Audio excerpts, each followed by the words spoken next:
Hola, hola compañeros y compañeras, ya estamos aquí nuevamente para poder dar nuestra última clase, lo que es teoría económica, y estamos analizando lo que vienen siendo los famosos modos de producción, y estamos ya de lleno en los actuales, en los que usted a mí nos tocó vivir, en los que hemos estado llevando, tanto usted en su vida diaria como en lo personal también.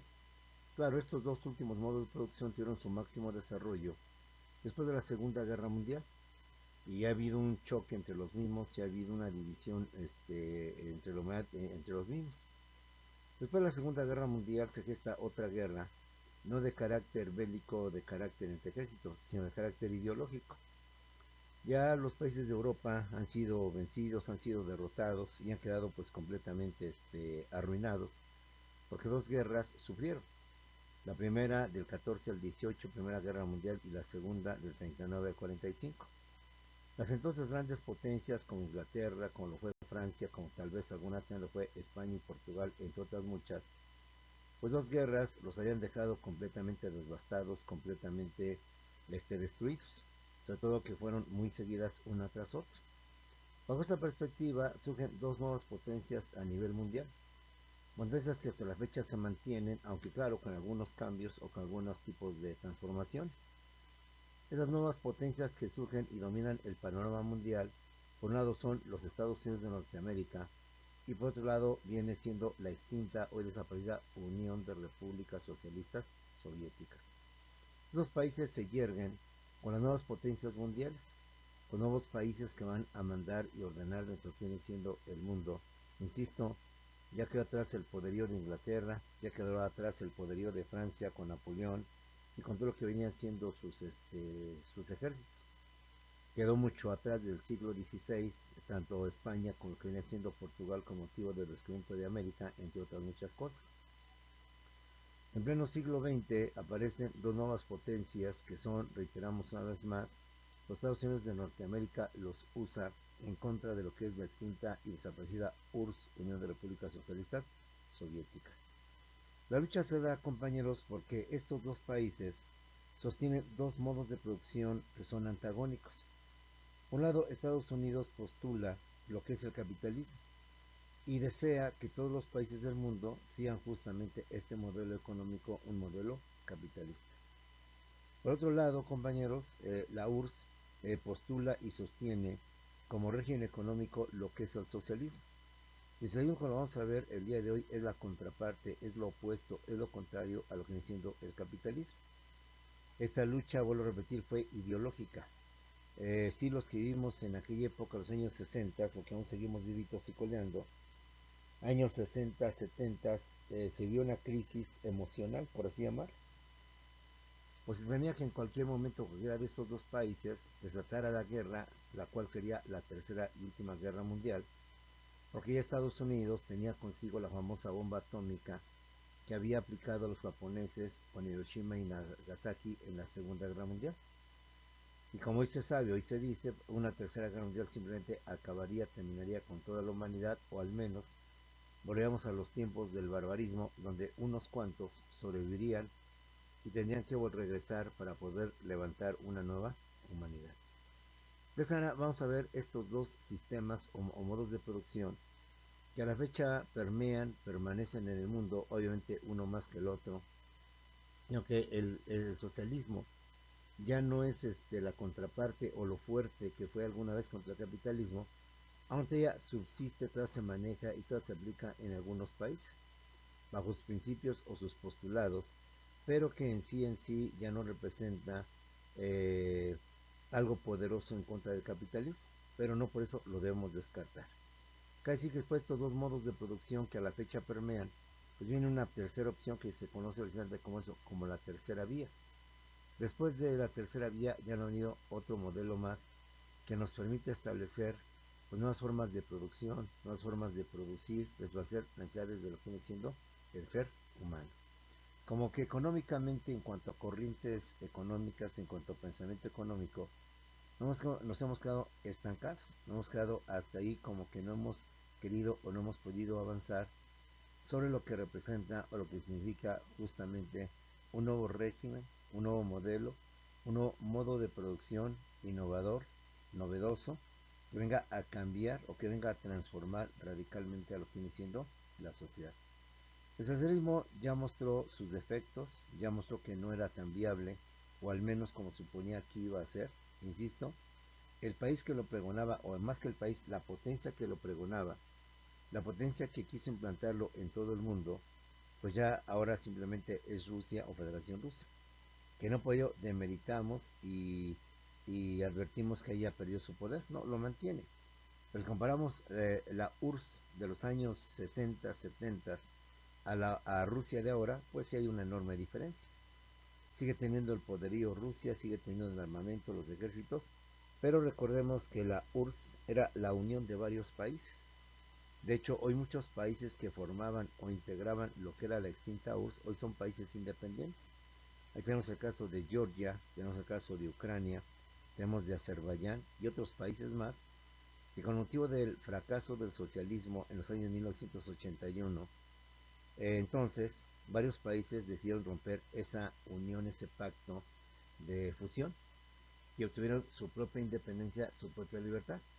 Y muchos de ellos se aliaron al lado de lo que viene siendo el capitalismo. Es más, países como son la misma Rusia, la misma China, China comunista de Mao Zedong, que siguió también los postulados del socialismo, pues ya también tiene toques capitalistas, ya también permite inversión extranjera, cosa que en el socialismo no se acepta o no se permite, ya acepta de alguna manera la propiedad privada y en consecuencia ha habido esa transformación, ese cambio. Vamos a ver en qué consisten estos dos modos de producción, estos dos regímenes o sistemas económicos que a la fecha, insisto, son los que han permanecido, todavía por ahí se sigue manejando, pero se sigue estableciendo un capitalismo al menos por delante, pero que esto no significa que no tenga grandes errores, grandes vicios, claro que los tiene. Precisamente por eso hay todavía personas que no aceptan de forma completa al capitalismo. Recordemos que en las últimas décadas el capitalismo sufrió una transformación y se convirtió en el neoliberalismo. Por tanto, el neoliberalismo viene siendo el nuevo rostro, la nueva cara que el capitalismo adoptó a partir de los años 80, a partir de lo que viene siendo el siglo XIX. No, perdón, a partir de 1980, de lo que viene siendo el siglo XX. Forma el rostro del neoliberalismo que establece en todo el mundo sin descartar a México. México vio un periodo neoliberal, recordemos desde 1982 hasta el 2018, perdón, 2018, iniciando con Miguel de la Madrid Hurtado, pasamos pues a Carlos Salinas de Gortari, después a Ernesto Edillo Ponce de León y a los panistas Vicente Fox Quesada y Felipe Calderón, y terminar con Enrique Peña Nieto.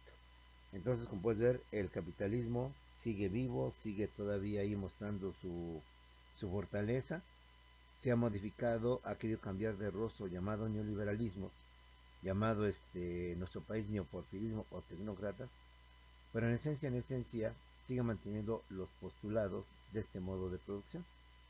Salvo pues esta introducción le sale el profesor Simón Peralta, vamos a iniciar por tanto y explicar lo que es el capitalismo, lo que viene siendo el socialismo, como los modos de producción que a pesar de que tienen su buen rato en el mundo, siguen manejándose, siguen permeando, obviamente con la supremacía del capitalismo y la desaparición, aunque por detrás se mantiene vivo, del socialismo, que lo mantienen como son Corea del Norte, como viene siendo Cuba, Nicaragua, como viene siendo Venezuela, entre otros. Claro, es un socialismo dictatorial, porque así ha sido el socialismo, pero muy lejano a lo que viene siendo en esencia propiamente el socialismo. Vamos con el capitalismo. Pues de acuerdo al orden cronológico, primero fue comunidad primitiva, después la comunidad primitiva fue el esclavismo, después del esclavismo vino el feudalismo, y después del feudalismo vino el capitalismo, y después viene el socialismo. Aclarando que es el orden cronológico, aunque en esencia, capitalismo y socialismo se encuentran a la par. Se encuentran como dos sistemas que al mismo tiempo se aplican en países diferentes y que jalan o manejan a países diferentes. ¿Qué es el capitalismo? El capitalismo es la segunda forma de explotación del hombre por el hombre. No se olvide que la primera forma de explotación del hombre por el hombre lo fue el esclavismo, donde el esclavo era considerado como un objeto, como una cosa, donde su conquistador lo tenía como un objeto, como bien, y no como una persona, donde inclusive lo marcaba como si fuera un animal, para que se entendiera que ese esclavo pertenecía a X nobleza o a X persona. De igual manera recordemos que el esclavo, su dueño podía disponer de él y hacer con lo que él quería, inclusive lo podía matar. Habiendo impunidad, pues en ningún momento se le castigaba, pues era un derecho que tenían justamente los conquistadores sobre lo que venía siendo el esclavo. Y por esa razón, en el capitalismo viene siendo la segunda forma de explotación del hombre por el hombre. Y haremos lo que se hace es la afirmación, cuyo punto culminante o de máximo esplendor lo constituye el imperialismo. Es decir, cuando el capitalismo llega a su máximo esplendor, llega a su máximo desarrollo, se convierte en lo que viene siendo el imperialismo. De igual manera, cuando el socialismo llega a su punto álgido, a su punto máximo, entonces el socialismo se convierte en comunismo. De esta manera es la dupla capitalismo-imperialismo y la dupla socialismo-comunismo. El capitalismo, reiteramos, es la segunda forma de explotación del hombre por el hombre, cuyo punto culminante o de máximo esplendor lo constituye el llamado imperialismo. Antecedentes. El capitalismo surge con motivo de la llamada Revolución Industrial, que se da en Inglaterra, que es la invención y aplicación de las máquinas a la producción. Recordemos un poquito que antes de la invención de las máquinas, la máquina de vapor, y aún antes de que ésta se aplicara a la producción era artesanal, era manual.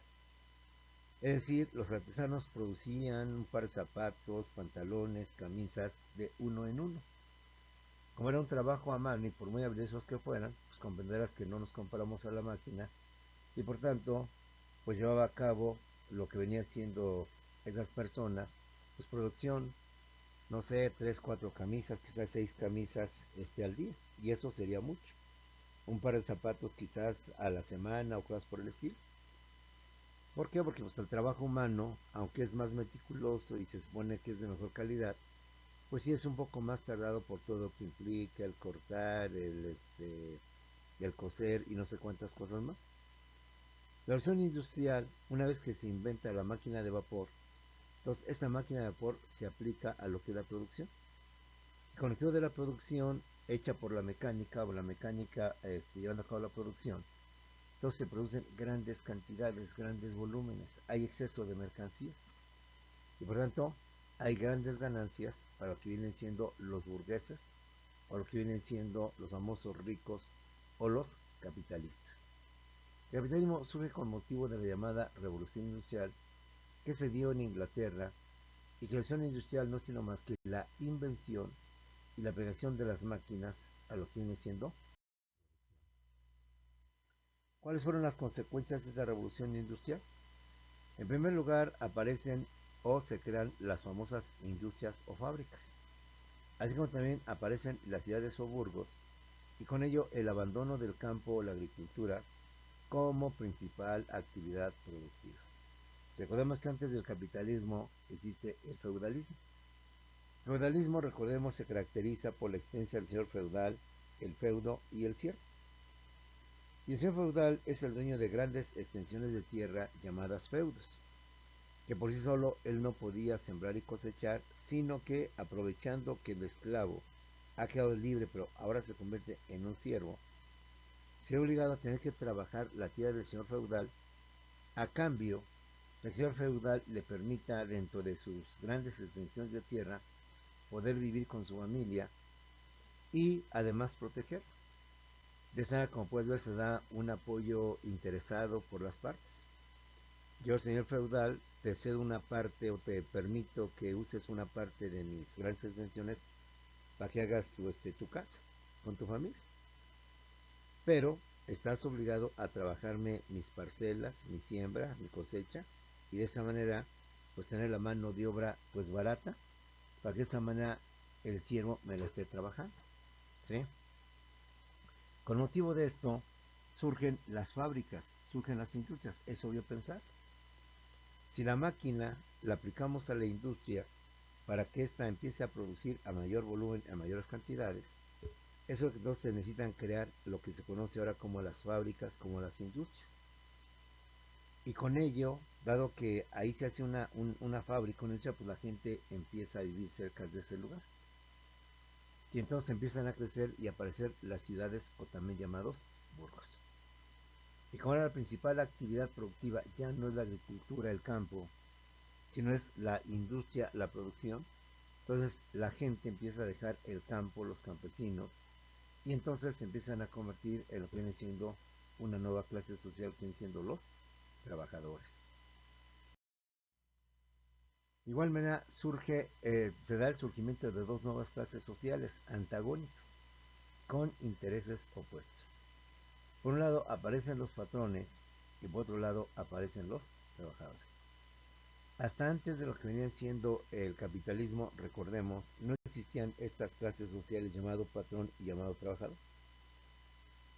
Por motivo de la comunidad primitiva, pues todos compartían de todo. No podemos hablar ahí de alguna división en cuanto a cuestiones de clases sociales, sino que simplemente por razones de género, las actividades más peligrosas se dejaban al hombre y las menos peligrosas o riesgosas a la mujer, le venían siendo los hijos.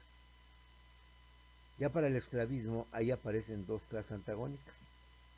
Por un lado, lo que viene siendo el amo, el dueño, y por otro lado, el esclavo, quien queda sujeto, obviamente de forma absoluta, a lo que viene siendo el dueño, viene siendo el conquistador. En la época feudal, el esclavo desaparece, pero surge el siervo. Y de esa manera aparece una nueva relación entre lo que es el señor feudal y el siervo, ¿sí? Ahora, con motivo del capitalismo, con motivo de este nuevo modo de producción, esas clases sociales, esclavos, conquistadores, lo que vienen siendo siervos y señor feudal, y con este nuevo cambio de contextualización, aparecen dos nuevas clases sociales antagónicas que son completamente opuestas y que chocan entre ellas por los intereses justamente opuestos que se manejan entre las mismas. Por un lado tenemos a los patrones y por otro lado tenemos a lo que son los trabajadores. ¿Quiénes son los patrones? Los patrones también se les llama los capitalistas, los burgueses. Ellos vienen siendo los dueños y propietarios de las fábricas, de su maquinaria, de su equipo y de todo cuanto se necesita para su producción. Obviamente ellos son los dueños del capital, son los dueños del dinero. Son los que por tanto con su riqueza van a crear o van a establecer empresas, industrias, para que en estas fábricas o industrias se pueda por tanto producir a través de el uso de las máquinas y por tanto producir en grandes masas, en grandes volúmenes, en grandes cantidades. ¿Quiénes son estas nuevas clases sociales que vienen a sustituir al conquistador con el esclavo, a sustituir al señor feudal con el siervo? Los patrones también se les llaman los capitalistas, los burgueses, y vienen siendo los dueños o propietarios de las fábricas, de las industrias, de toda la maquinaria, el equipo y del capital o dinero que se necesita, que se requiere para poder echar a andar lo que viene siendo una industria, lo que viene siendo una fábrica. ¿Quiénes eran o son actualmente los trabajadores? Los trabajadores, recordemos, también se les llama obreros, proletariado, inclusive asalariado, y también se llama el lumpenproletariado. Esta nueva clase social, que vamos a decirlo, primero fueron esclavos, claro, a través del tiempo, lo pasaron a ser siervos, y ahora con motivo de este nuevo modelo de producción, estos antiguos esclavos, estos antiguos siervos, se convierten en los llamados obreros, trabajadores, proletariado, asalariado y lumpen proletariado, quienes al no tener nada más que solamente su energía, su fuerza, su cuerpo, su fuerza de trabajo, se alquilaban o rentaban por un pago llamado salario para laborar en las fábricas de los patrones. Ve cómo se da esta transición de siervo a patrón. de siervo a lo que viene siendo trabajador. Pues a la transición, vamos a decirlo mejor, de esclavo a siervo. Y de siervo a lo que viene siendo trabajador u obrero. Pero también como en la parte de arriba se da esta transición. De conquistadores se pasa a señor feudal. De señor feudal se pasa a lo que viene siendo los patrones, los burgueses, los capitalistas. Los trabajadores, también llamados obreros, proletariado y lumpenproletariado, son esas personas que al no tener nada más que su cuerpo, su energía, su capacidad, sus habilidades, su fuerza de trabajo, se ven obligados a alquilarse o a rentarse por un pago que le va a dar el patrón, al cual se le va a llamar el salario, y de esa manera poder laborar en las fábricas de los patrones. Otra de las consecuencias de este régimen es la explotación del obrero por parte del patrón. Por eso decíamos al principio que el capitalismo constituye la primera forma de explotación del hombre por el hombre, perdón, la segunda forma. Porque la primera forma de explotación del hombre por el hombre, no se te olvide, fue el esclavismo. Pero ahora, con motivo de este nuevo régimen económico, este nuevo modo de producción, entonces aparece una segunda explotación, ya no del conquistador sobre el esclavo, sino del patrón dueño, poseedor de fortunas, de dinero, de capital, de los bienes de una fábrica, de una industria. Se convierte ahora en el que va a explotar al trabajador, al obrero, quien, siguiendo siendo libre como lo fue el siervo, ahora se ve obligado, para poder subsistir, por rentarse, alquilarse. Si tú quieres venderse al patrón, para que a cambio de su mano de obra el patrón le dé un salario. Y con esto establece esta relación entre patrón y trabajador. Y la relación entre patrón y trabajador, dado que en aquel tiempo, en sus inicios, no había derechos, nada de prestaciones, ni mucho menos, entonces se convierte en la explotación del obrero. ¿Y cómo se convierte? Pues hay en aquel tiempo jornadas laborales inhumanas, de 10, 12 o más horas diarias. Si nos quejamos por trabajar 8 horas diarias, sentimos que son agotadoras, abrumadoras, entonces imagínate lo que significa que hubiéramos vivido en la famosa época de lo que viene siendo apenas el inicio del capitalismo, en la época de la revolución industrial, los años 1786. Las jornadas laborales, y no es alguna ilusión, eran inhumanas, de 10, 12 o más horas diarias. Sin tomar en cuenta que también se trabajaban de lunes a domingo, sin tomar en cuenta que se le daba un salario ínfimo que no permitía alcanzar lo que venía siendo pues sus necesidades. Además, estos primeros trabajadores u obreros, producto de la revolución industrial y producto de lo que viene siendo el capitalismo, no tenían derechos, ningún beneficio o prestación laboral alguna. Es decir, no había descansos, no había como ahora seguro social, vacaciones, aguinaldo, utilidades, prima vacacional. Siempre el trabajador iba por una paga, hemos dicho, muy ínfima, sobreexplotado, con jornadas de hasta más de 12 horas o 12 horas. Y para colmo de males, en sus inicios el trabajador pues no tenía ninguna prestación, como ahora las tenemos, o beneficio alguno. No tenía prerrogativas, simplemente era su pago y se acabó. Es decir, no tenían descanso, no tenían seguro social, no tenían vacaciones, prima vacacional, y todo lo que hoy conocemos como las famosas prestaciones laborales. Tienen además, o percibían por ello, un salario raquítico o ínfimo, que además estaban llenos de deudas con el patrón.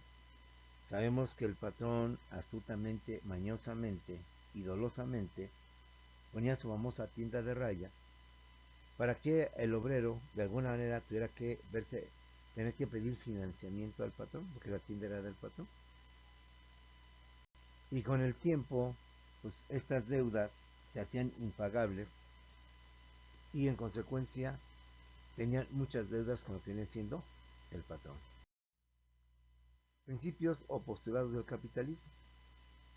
¿Cuáles en esencia los principios o los postulados básicos del capitalismo, o entendamos qué significa capitalismo? En el capitalismo, compañeros, el Estado no debe de intervenir en la economía, es decir, la autoridad, el gobierno, no debe de intervenir, pero para nada, absolutamente para nada, en la economía. La función del Estado, de la autoridad o del gobierno, como la quieras llamar, únicamente se limita a cuidar y mantener el orden, la paz, la tranquilidad, la seguridad y el bien o el bienestar social. Sí, el Estado no tiene por qué intervenir en la economía. Por tanto, el Estado no debe tener empresas, no debe tener industrias como es el caso en México de Pemex o la Comisión Federal de Electricidad. Y ahí por eso, cómo se debate actualmente o se va a debatir o está ya batiéndose la famosa reforma eléctrica. Quienes sostienen y son capitalistas, ahí está el PAN, ahí está el PRI, ahí está este PRD, que supuestamente son partidos de izquierda. Bueno, el PAN siempre ha sido de derecha, el PRI y el PRD supone son de izquierda, ahora están en contra de sus principios. ¿Por qué? Porque son partidos eminentemente ya de derecha, derechistas o capitalistas. ¿Por qué? Porque ellos sostienen el principio de que el Estado, en este caso la Comisión Federal de Electricidad o Pemex, que son organismos del gobierno federal y por tanto del Estado, no debe de intervenir en la economía. La función del Estado únicamente es limitarse a cuidar y a mantener el orden, la paz, la tranquilidad, la seguridad y el bien o el bienestar social. Es decir, el Estado, por tanto, no tiene por qué intervenir en la economía. La economía, compañeros, o la producción, como le queramos llamar, es una actividad propia de los particulares. La economía o producción es una actividad propia, exclusiva de los particulares. A quienes toca explotar los ríos, los mares, a quienes toca explotar los hidrocarburos, o bien a quien les toca dar servicio de transporte, servicio de limpieza y todo lo demás, es a los particulares. Son los particulares los que deben de manejar la economía. Por eso no nos extraña que en el periodo neoliberal que hablamos desde Miguel de la Madrid hasta Enrique Peña Nieto, sus famosas políticas o reformas estructurales iban con la intención de privatizar absolutamente todo. Privatizaron Teléfonos de México, privatizaron los ferrocarriles nacionales de México y una gran cantidad de instituciones, precisamente por su tendencia o su pensamiento de que son los particulares, son las personas del sector privado las que deben de manejar la economía. Y el Estado por ninguna razón, por ningún motivo, debe dedicarse a la producción o la economía. Él está pues para cuidar, para vigilar, pero no para producir o para dar servicios. Y aquí se debate mucho todo esto porque se supone que el Estado debe tener esas funciones hasta cierto límite, hasta cierta facultad, como lo iremos desglosando. La economía o producción en un sistema capitalista es una actividad propia y exclusiva de los particulares. Solo el sector privado, solo los particulares, solo las personas privadas, como le quieras tú llamar, son las únicas facultadas autorizadas para dedicarse a la producción, a la economía. El Estado, por tanto, debe apartarse de toda esta parte, de esto está. Sí. De igual manera, sostienen que el Estado debe privatizar los servicios públicos como son el agua, la luz, la educación, el transporte público, la seguridad social, etc. Así como también debe privatizar las actividades o industrias estratégicas, como son el petróleo, la electricidad, las telecomunicaciones, entre otras, para que sean administradas o manejadas por lo que son los particulares. Sí, el capitalismo es un sistema donde los particulares, los empresarios, las personas privadas son las que deben de manejar todas las estrategias o actividades estratégicas de un país, de una economía. Es la que debe manejar todos los servicios básicos, indispensables que requiere una nación, que requiere la gente. ¿Y por qué requieren ellos quedarse con todo eso? Pues muy sencillo, porque ahí hay ganancia, ahí hay dinero. Sabemos que el agua se vende por sí sola, sabemos que la luz se vende por sí sola. Sabemos que estos servicios que necesitamos todos, como es el agua, como es la luz, entre otros muchos, se venden por sí solos. Para vender la luz o vender el agua no se requiere crear toda una mercadotecnia, toda una publicidad, todo un aparato para convencer a la gente de que nos compre agua o de que nos compre la luz. Dan nuestras necesidades donde hoy todos sin excepción, necesitamos no solamente del agua, sino de la luz para poder pues satisfacer y poder tener a nuestra disposición todo. Nada más piensa en qué no ocupamos la luz. Entonces es un negocio redondo, un super negociazo, que haría que los particulares, pues de noche a la mañana, se hicieran millonarios. Hoy no se te olvide que en su comparecencia ante el Consejo de Seguridad, López Obrador manifestó que nunca como antes, en unas cuantas manos, se habían quedado depositados las fortunas, la injusta distribución de la riqueza. Son unos cuantos los que administran la riqueza.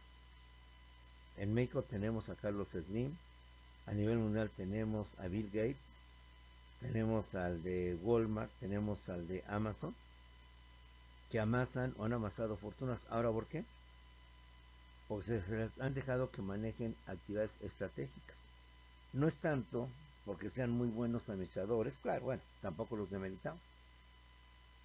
Pero en parte eso y en parte porque pues se han dedicado a una actividad donde no hay competencia o donde al menos ellos controlan ese mercado. ¿Imaginas lo que significa ser el dueño de la UNAM? Acuérdate que ese fue un proyecto que quedó pendiente con los neoliberales, que la UNAM tarde o temprano se tenía que privatizar. Fíjate lo que significa privatizar a la UNAM. ¿Cuánto dinero se cobraría en la UNAM? ¿Cuánto dinero se cobraría de colegiaturas, de mensualidades en el Politécnico?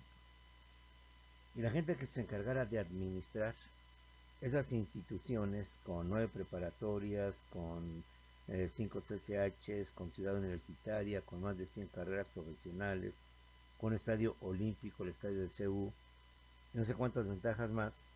¿Cuánto te imaginas que cobraría de colegiatura? ¿Mm? Ahora, piensa cuántos miles, o quizás millones, no sé, de estudiantes tiene la UNA. Entonces, el agua también. El agua no necesitas hacer promoción para venderla. El agua por sí sola se vende. La gente por sí misma la pide, la gente por sí misma va y la compra. Lo que es el petróleo, la electricidad, ¿eh? Es otro servicio que se ha hecho indispensable, fundamental en todos los ámbitos, familiar, personal, laboral, educativo. Entonces, como ves, no andan errados, porque ellos lo que pretenden es justamente eso, que al explotar estos recursos, que son para beneficio de toda la gente, dada la necesidad, pues quedan con todas las ganancias. En cambio, anteriormente, siendo el Estado el que administra estos recursos, en consecuencia las ganancias se supone deben repartirse entre el pueblo. Y ahí lo que viene siendo el capitalismo. Te pongo un ejemplo más, el seguro social. ¿Cuántos de ustedes tienen seguro social y cuántas veces han ido al seguro social? Hay mucha gente que tiene seguro social y jamás pisa el seguro social, solo en casos muy extremos, muy radicales, que esté el enfermo o un familiar completamente mal. ¿Pero cuál es la ventaja económicamente hablando o lucrativamente del seguro social? Es una muy sencilla que sería un negocio redondo para el capitalista. Que utilices o no utilices, uses o no uses el seguro social, de todos modos hay que estar pagando nuestras cuotas patronales. Una parte el patrón, otra el gobierno y otra el trabajador. Entonces hay mucha gente que tiene 5 años en el seguro, quizás 3 más o menos, y jamás han pisado el seguro social. Porque bendito Dios no lo necesitan o porque tanta fama se ha hecho al seguro social de que es muy lento, muy burocrático, tardan y no sé qué tantas cosas, que mejor dices, mejor me curo por fuera aunque se haga más carito. Pero independiente de que tú ocupes o no ocupes el seguro social, tienes que estar pagando sus famosas cuotas patronales a través del patrón. patrón tiene la obligación de descontarnos lo que nos corresponde y mandarlo al seguro, al Infonavit, para que de esta manera estas empresas puedan seguir funcionando. Entonces, un negocio redondo. ¿Qué negocio te ofrece que tus clientes no te compren y sin embargo sigue recibiendo el dinero? ¿Qué negocio te permite que ese pago que van a hacer tus clientes o tus derechohabientes sea, vamos a decirlo de alguna manera, eterno? Mientras sigan trabajando o ya que estén pensionados, vas a seguir recibiendo el dinero para que tú puedas seguir dándole mantenimiento a tus instalaciones, equipos y demás cuestiones. Hoy quizás podamos entender mejor las palabras que López Obrador estableció en la ONU. No hay etapa histórica, o no ha habido etapa histórica, como la es en tiempos actuales, como la riqueza, como el dinero ha quedado en unos cuantos. Porque esos cuantos pues han lucrado con actividades que por mandato constitucional, al menos en nuestro país, se supone son reservadas para el Estado, para la nación. Hoy se discute mucho, o va a discutirse el litio. El litio, como ustedes saben, está convirtiendo en el oro blanco, en el nuevo oro de este siglo, codiciado. Porque es la nueva material con lo cual las tecnologías están funcionando mucho mejor que con los metales, por todas las cualidades que tienen el litio. ¿Por qué quieren privatizarlo? Porque la persona que se quede con el litio se va a convertir en uno de los millonarios más grandes del mundo. Pero todas las ganancias van a quedar en él, porque él está administrando el litio, él tiene concesionado el litio. Y ese litio, cuando lo maneja el Estado, como se propone con López Obrador, es que las ganancias, las cosas ganancias que se obtengan con motivo de la venta del litio, pasarán directamente al pueblo, a nosotros. Porque al final el litio es un recurso que existe en nuestro territorio. ¿Quién puede ostentarse o decir de que es dueño, ¿sí?, de los recursos naturales? De forma particular, de forma individual, se supone que son para toda una nación, para todo un pueblo. Pero lamentablemente la falta de conocimientos o la falta de no apreciar lo que es economía, lo que es derecho, lo que son varias ciencias o conocimientos que llevamos, no nos permiten ver este galimatías, esta situación de lo que implica estos modos de producción o estas formas de explotación. En un estado capitalista, en un país capitalista, el Estado, el gobierno, debe de privatizar los servicios públicos como el agua, la luz, la educación, el transporte público, etc. Así como también debe priorizar las actividades o industrias estratégicas como son el petróleo, la electricidad, las telecomunicaciones, entre otras, para que sean administradas o manejadas por los particulares. Y en consecuencia, sus jugosas ganancias queden en las manos de unos cuantos, queden en las manos de unos cuantos particulares para que se conviertan en los nuevos millonarios del mundo.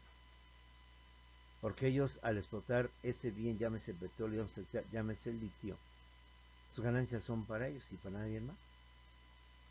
En cambio, se supone que el Estado, al manejar el litio, las ventas, todo lo que obtenga con motivo de esto, pasan a beneficio del pueblo. Hay jóvenes, ahí te lo dejo para que lo analices, lo visualices y veas lo que es el capitalismo en esencia. Un capitalismo que busca la explotación del hombre por. En cuanto a los precios de los productos y de los servicios, según el capitalismo, son fijados por la ley de la oferta y la demanda. Es decir, el gobierno no tiene por qué fijar los precios. Acuérdate que en México hay muchas actividades o servicios que el gobierno fija lo que se debe de cobrar. De esta manera mantener un control, si bien hay que obtener ganancias, pero no a costa del pueblo, no a costa de las necesidades del pueblo. Un ejemplo lo tenemos en el transporte público. El Estado de México es uno de los transportes públicos más caros. O no sé, ahorita los compañeros que veamos en Zoom nos dirán, los de Michoacán. En México, el pasaje mínimo de la combi o de este transporte es de 12 pesos. 12 pesos. En este de México está entre 6 y 5 pesos. Ven la enorme diferencia. Y eso que es la capital de nuestro país. Y a pesar de eso, el costo del transporte público es más económico, es más barato que en Estado de México. 12 pesos el pasaje mínimo. Nos vamos por el rumbo de acá, de Coacalco, rumbo de Tultitlán. Si vas a Indios Verdes son 20, 19 pesos. De un solo viaje, bien sea de ida o bien sea de vuelta. Los dos son 40 pesos, los vendrían siendo 38 pesos, según fueran 19 o 20 pesos. En un estado capitalista, ahora, ¿quién fija los precios? El Estado. Porque si no fijara los precios, imagínate cuánto nos cobrarían los transportistas. Si así se sienten que ganan muy poco y habría que verlo muy bien, entonces imagínate lo que pasaría en ese momento. En un estado capitalista es la oferta y la demanda la que determina el precio del producto.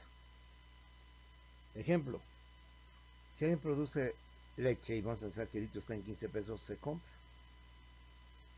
El capitalista lo sube a 18, se sigue comprando, lo sube a 20, sigue comprando.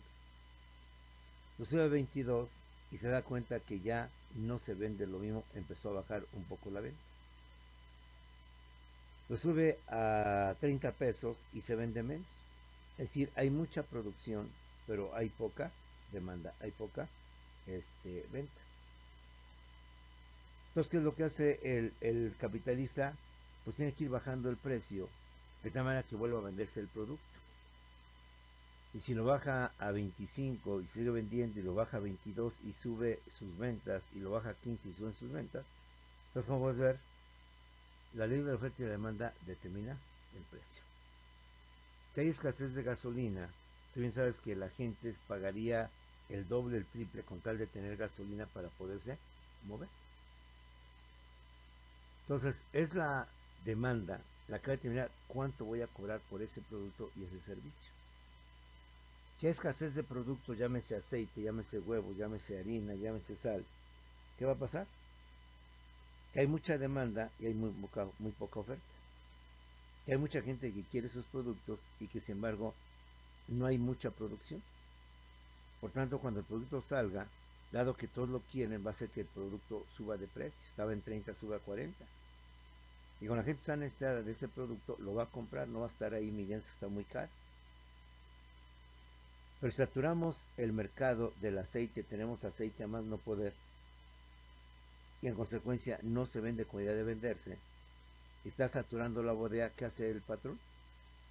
Se empieza a bajarle el precio con el fin de que las personas puedan comprar ese producto y no se quede ahí almacenado.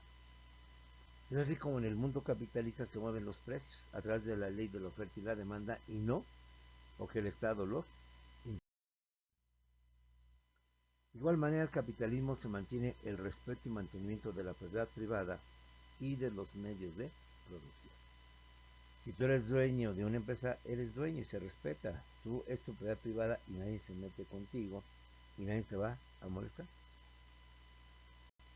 El capitalismo debe haber respeto y mantenimiento de la propiedad privada y de los medios de producción. A grandes rasgos, compañeros, además establece programas y políticas a favor de los potentados, de los capitalistas, de los burgueses, de los industriales, grandes comerciantes y grandes inversionistas. Vivimos en el periodo neoliberal y te pongo un ejemplo, como siempre te lo he dicho, para que entendamos esta situación. En los bancos, si tú le debes al banco 10,000 pesos con motivo de un préstamo, una tarjeta de crédito o lo que quieras,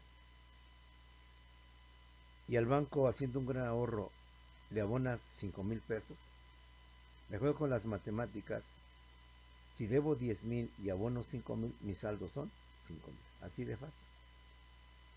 Pero vivimos en un mundo procapitalista en donde se favorece a los potentados, a los ricos, a los banqueros en perjuicio del pueblo. ¿Qué pasa? Que cuando llega a mi estado de cuenta, me entero que nada más que sigo debiendo 7,000 y me enojo. Digo, no, no puede ser. Si debía 10,000 y le di 5,000, pues es obvio que entonces mis saldos son 5,000. Voy al banco, le reclamo airado porque nada más me abonó 3,000 si yo di dos más 5,000. Entonces el banco dice, mire, es que tenemos que cobrar la comisión, los intereses moratorios, los gastos de ejecución, y te hacen una larga lista. Dice, de un solo trancazo el banco se llevó de ganancia, 3,000 pesos.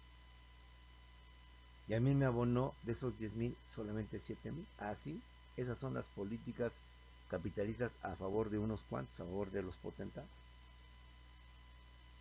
Durante el periodo neoliberal recuerda el salario mínimo, como decimos, ser una mentada de mamá, pero cada año te aumentaba 1 peso con 20 centavos, 1 peso con 50, te aumentaba mínimamente. Ahora sí que era el salario mínimo, subía lo mínimo posible.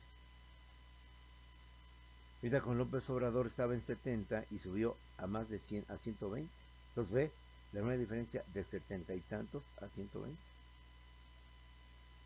En cambio, en los antiguos regímenes neoliberales, cada año 1 peso 50, 1 peso 10, 80 centavos, etc. Ve cómo cambian las políticas cuando estamos en un régimen capitalista y cuando estamos en un régimen socialista. Ahora te la pinto al revés. Yo junto 10,000 pesos y haciendo un gran sacrificio, voy al banco. Y al banco le doy los 10,000 pesos, pensando que el banco, si yo le debo 10,000 y le aporto 5,000, el banco nada más me dice que me abonó 7,000, pues digo, entonces va a ser igual. Entonces el banco le abono 10,000 pesos. Y el banco, como es por lo general, si te da promedio de 100 pesos cada mes de ganancia por tu ahorro, ya es demasiado. Suma total a un año, el banco me da 1,200 pesos, promedio 1,200. Si es de 10,000, subo a 11,200. Que para entonces, en un año mejor, hubo devaluación, hubo a lo mejor algún problema económico y mi moneda bajó su valor. Entonces ve esa enorme diferencia entre cuando yo le debo al banco y cuando el banco pues tiene a mi nombre una cuenta de ahorros o de inversión. O sea, no hay congruencia entre lo que reciben ellos con lo que recibimos, lo que vienen siendo los grandes capitalistas, las grandes personas que reciben todo este tipo de situaciones. Por último, en lo que se refiere al capitalismo, hay explotación de la clase trabajadora, bajos salarios, pésimas condiciones de vida y laborales y pocas prestaciones laborales. Es decir, por eso dice que el capitalismo es la segunda explotación del hombre por el hombre. Hay libertad de expresión, hay creencia religiosa y preparación política. Quizás de los pocos beneficios del capitalismo viene siendo esto. De alguna manera hay libertad de expresión, hay libertad de creencia religiosa, de religión y hay participación política. A grandes rasgos, hemos visto lo que es el capitalismo. Ahora vamos a ver su contraparte, lo que es el socialismo. El socialismo es la contraparte del capitalismo, lo opuesto. Fue establecido por primera vez en la hoy extinta URSS, Unión de Repúblicas Socialistas Soviéticas. Es un régimen, es un modo de producción completamente opuesto al capitalismo. Su enemigo, su contraparte, el capitalismo. Fue establecido por primera vez en la extinta Unión de las Repúblicas Socialistas Soviéticas, en la URSS. La URSS, por tanto, se convirtió en el primer país socialista en 1917 del mundo. Antecedentes. El socialismo se presenta con motivo de los siguientes hechos. Con motivo de lo que hablamos al principio, la llamada Guerra Fría, entre las dos únicas potencias mundiales, surgió después de la Segunda Guerra Mundial 39 al 45, entre la extinta URSS o Unión de Repúblicas Socialistas Soviéticas, si quedó nada más a lo que es Federación Rusa o Rusia, y lo que son los Estados Unidos de Norteamérica, impulsando lo que viene siendo el famoso capitalismo. Las ideas y teorías de Carlos Marx son el origen del socialismo. Quien establece los principios, los postulados bajo los cuales se rige este nuevo modo de producción es Carlos Marx y su inseparable amigo Federico Engels, quienes ponen una serie de teorías o de tesis sobre el materialismo histórico, la lucha de clases sociales, la historia del proletariado, el manifiesto del Partido Comunista, entre las principales obras, donde se encuentra toda la doctrina, todo el pensamiento, todos los principios de lo que viene siendo el socialismo. Principios o postulados. Si partimos de la base que es lo opuesto, que es la contraparte a lo que viene siendo el capitalismo, pues fácilmente podemos decir entonces que es el socialismo. El socialismo se caracteriza por el exterminio de los burgueses o capitalistas, es decir, él pide que desaparezca esta clase social explotadora, los capitalistas, los burgueses, los patrones, y porque la sociedad y la producción quede a cargo del proletariado o la clase trabajadora. Sí, los nuevos dueños de las fábricas, de las empresas, los nuevos dueños de los modos de producción ya no serán el patrón, sino serán los propios trabajadores quienes directamente manejen, administren las fábricas, las empresas para su propio beneficio. Se caracteriza por el exterminio de los burgueses o capitalistas y porque la ciudad de la producción quede a cargo del proletariado o clase. El Estado debe de intervenir directamente en la economía, de ahí lo opuesto, lo contrario al capitalismo. El capitalismo dice que no debe de intervenir el Estado en la economía y en cambio el socialismo nos dice el Estado debe intervenir directamente en la economía, en la producción de bienes y servicios. Además de que también sí es obligación mantener y cuidar el orden, la paz, la tranquilidad, la seguridad y el bienestar social. El capitalismo dice, esto lo último es solamente para un Estado neutral. El socialista dice, no, el Estado no solamente debe mantener la paz, la ciudad, sí es su obligación y debe de hacerlo. Pero el Estado debe manejar la economía, debe llevar a cabo la producción de bienes y la prestación de. El Estado, por tanto, debe de administrar o manejar los servicios públicos como son el agua, la luz, la educación, el transporte público, así como las actividades o industrias estratégicas como son el petróleo, la electricidad, las telecomunicaciones, entre otras muchas más. Si tú analizas, estos servicios son básicos, fundamentales, son estratégicos. Entonces ellos no se requería ni publicidad, ni mercadotecnia, ni muchas cosas más para que la gente por sí mismo las compre. ¿Cuándo has visto un anuncio de las gasolinerías o de las gasolineras o de la gasolina que te estén promoviendo al 2x1, compre un litro y se lleva dos?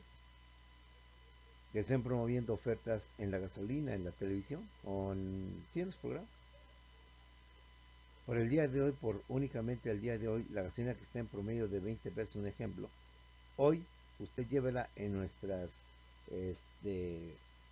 locales o centros donde distribuimos la gasolina, fulanas de tales, hoy obtiene un descuento del 40%. Si no pague más por la gasolina, pague aún menos. Y tipo como en la televisión. Es de los primeros 50, de las primeras 50 personas en llegar. Además se le va a dar un aceite gratis, va a dar XX. Checa nada más lo que estamos hablando. Hablamos del agua, de la luz, de la educación, del transporte público. Hablamos del petróleo, de la electricidad, de las telecomunicaciones, entre otras muchas. Por eso, reitero una vez más, ¿cómo te explicas que en unos cuantos millonarios del mundo que dan el lujo de viajar a la luna, bueno, no a la luna, sino al espacio, hemos tenido ahí unos viajes al espacio, como tenemos ahí una persona que incluso ya tiene un centro espacial, que él, como particular, él mismo emite cohetes, manda cohetes al espacio y compite con la NASA. ¿Por qué? Porque el neoliberalismo permitió ese acaparamiento de riqueza en unos cuantos. Lo peor es que es a costa del pueblo, a costa de los ciudadanos quienes pagamos, como decimos, los platos rotos. El precio de los productos, a diferencia de lo que viene siendo el capitalismo, no los determina la ley de la oferta y la demanda. Es el propio Estado, la propia autoridad, el propio gobierno, quien va a fijar las tarifas, los precios de los servicios, de los productos, de algunos de ellos. Los básicos, los indispensables, el aceite, el azúcar, la sal, el transporte público, entre otros muchos, precisamente para evitar pues el alto costo de lo que vienen siendo artículos, bienes y servicios. Por último, el Estado socialista, quizás uno de los defectos o grandes problemas que tiene el Estado socialista, es que desaparece, no reconoce, no acepta la propiedad privada, siendo sustituida por la propiedad local, perdón, propiedad social, comunal o estatal. En un Estado socialista no hay, compañeros, propiedad privada. Ahí nadie es dueño de nada.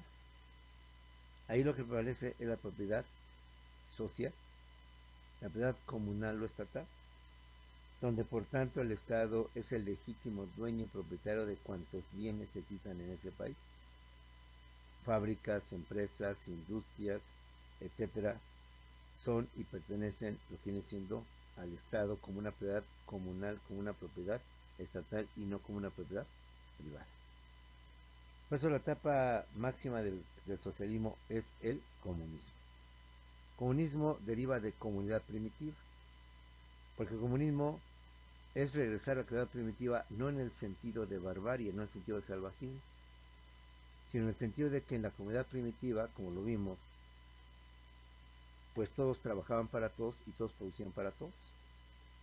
Para poder cazar al mamut, varios hombres se organizaban y entre todos mataban al mamut. De igual manera, entre todos se repartían el mamut, no había egoísmos, no había envidias, no había de que esto era mío, esto es mío, nadie lo toca, lo tuyo es el otro.